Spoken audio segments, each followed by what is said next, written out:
تو اقبال کہتے ہیں کہ گوا دی ہم نے جو اسلاف سے میراث پائی، سریا سے زمیں پر آسمان ہم کو دے مار۔ اب یہ کون سا آسمان ہے اور یہ کون سا سریا ہے؟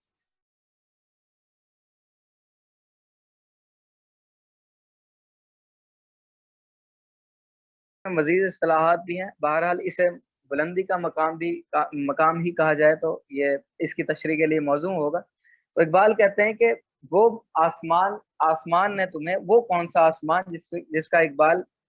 پہلے شعر میں ذکر کرتے ہیں کہ وہ کیا گردوں تھا جس کا تو ہے ٹوٹا ہوا تارا، وہ ٹوٹا ہوا تارا جو زمین پر گر گیا، یہ مقام سریا پر تھا، یہ آسمان کے پاس والا مقام پر اتنی بلندی پر تھا، وہ اس آسمان نے زمین پر دے مارا۔ وہ کس وجہ سے ہے؟ وہ پچھلے شعر میں پچھلے مصرے میں بیان ہوا ہے کہ گواہ دی ہم نے جو اسلاف سے میراث پائی، ہمارے جو اسلاف، ہمارے جو سلف تھے، ہمارے آباء و اجداد تھے، ان سے انہوں نے جو ہمیں میراث دی تھی، جس کو ہمیں آن کرنا تھا، ہمیں گین کرنا تھا، اور گین کر کے آگے محرک ہونا تھا، اور نہ اس میں اپنی گفتاری سے کام نہیں لینا تھا بلکہ با کردار ہونا تھا، اور ثابت ہو کے، ساکت ہو کے نہیں کام لینا تھا بلکہ سیارہ بننا تھا، گردش کرنا تھا، تحریک چلانی تھی، محرک ہونا تھا۔ وہ میراث ہم نے کھو دی۔ اور وہ میراث کیا تھی؟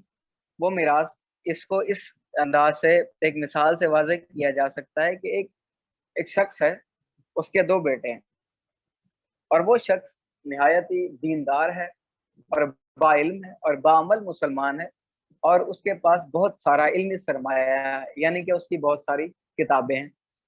اب یہ جو تین اشعار ہیں آگے، یہ تینوں ایک دوسرے کے ساتھ کنیکٹڈ ہیں۔ یہ میراث اگلے والے دونوں شعروں میں تقسیم ہو جائے گی۔ یہ دو میراث کے جو دو پیرامیٹر ہیں، یہ دونوں اگلے اشعار میں تقسیم ہو جائیں گے، اور اقبال ہمیں بتائیں گے کہ تم نے کون سی، اے آج کے نوجوان، تم نے کون سی میراث ہے جو تم نے کھو دی، اور کون سی میراث ہے جس کے بارے میں تو بات کرتا تھا، اور وہ تو ایک عارضی شے تھی، اس کو تو نے کھونا ہی تھا، کیونکہ وہ تو اللہ تعالیٰ کے ہاتھ میں۔ اور کون سی میراث تھی جسے تو نے پکڑ کے رکھنا تھا مگر وہ تو نے کھو دی؟ اور وہ میراث ایک ایسا شخص ہے جس کے دو بیٹے ہیں، اور وہ شخص ایسا ہے جو بڑا دیندار ہے اور باعمل مسلم ہے، اور وہ اس کے پاس علمی سرمایہ بہت زیادہ ہے، اور وہ کتابیں لکھتا ہے، اور کافی کتابیں، اور علم، اور اس کے پاس علم کی بہت سارا ذخیرہ ہے، اور بہت سارے علم کے موتی ہیں، اور اسی ہی شخص کے پاس بہت ساری زمینیں ہیں اور بہت سارا ورثہ ہے، اس کے پاس بڑی کوٹھی ہے، اس کے پاس سرمایہ ہے، اس کے پاس مویشی ہیں، اس کے پاس نوکر چاکر ہے، اور وہ بڑی عیش و عشرت کی زندگی بھی گزارتا ہے، لیکن بعمل مسلمان بھی ہے۔ اب ایسا ہوتا ہے کہ اس کا انتقال ہو جاتا ہے، تو وہ جو اس کے دو بیٹے ہوتے ہیں، ان میں ورثے کی تقسیم ہوتی ہے۔ ان میں ایک ایسا بیٹا ہے جو سمجھتا ہے کہ میرے والد نے میرے لیے جو میراث چھوڑی ہے وہ کیا ہے؟ وہ جو اس کی دولت تھی، وہ جو اس کی بڑی کوٹھی تھی، وہ جو اس کے پاس بہت سارے مویشی تھے، اور اس کے پاس جو بہت سارا پیسہ تھا، وہ میرا ورثہ ہے، میں نے اس کو پکڑنا ہے اور اس کو آن کر لینا ہے، اور وہ میں عیش و عشرت کی زندگی گزاروں گا۔ وہ جو اس کی عیش و عشرت تھی، بیسیکلی وہ میرا ورثہ ہے۔ بجائے اس کے برعکس دوسرا جو بیٹا ہے، وہ سمجھتا ہے کہ میرے والد جو تھے وہ ایک باعمل مسلمان تھے، اور ان کے پاس علمی ذخیرہ بہت زیادہ تھا، تو میرے لیے وہ میراث ہے، میں ان کی کتابیں پڑھوں گا، میں ان کے نقش قدم پر چلوں گا، میں ان کو دین کو جس پیرامیٹر میں انہوں نے جس دین پر عمل کیا، وہ میرے لیے ورثہ ہے، اور میں اس سے اون کروں گا۔ تو یہ میراث تھی۔ اقبال کہتے ہیں اس اگلے شعر میں اقبال کہتے ہیں کہ حکومت کا تو کیا رونا، کہ وہ ایک عارضی شے تھی، نہیں دنیا کے آئی ہے مسلم سے کوئی ظاہرہ۔ اب جو میں نے مثال دی، ایک بیٹا ہے جو ورثہ کس کو سمجھ رہا ہے؟ مال و دولت کو سمجھ رہا ہے اور عیش و عشرت کو سمجھ رہا ہے۔ اب اقبال کہتے ہیں کہ موجودہ دور کے نوجوان، یا 110 سال پہلے کے جو نوجوان تھے، یاد رہے کہ اقبال نے 1911 میں یہ نظم لکھی تھی، تو یہ اس وقت کے مسلمانوں کی اور آج کے مسلمانوں کی بھی یہ کیفیت ہے، ہماری بھی یہی کیفیت ہے کہ ہم کردار نہیں ہیں، ہم گفتار ہیں، ہم باتیں کرنے والے ہیں، اور ہمارا عملی طور پر کوئی کارنامہ نہیں ہے، اور ہم ثابت ہیں، ٹھہرے ہوئے ہیں، ہم ذرا سی بھی موومنٹ نہیں کر رہے۔ بھائی کوئی ہمارا ایسا عمل ہو جو ہمیں سیارہ بنا دے، کوئی ہماری تحریک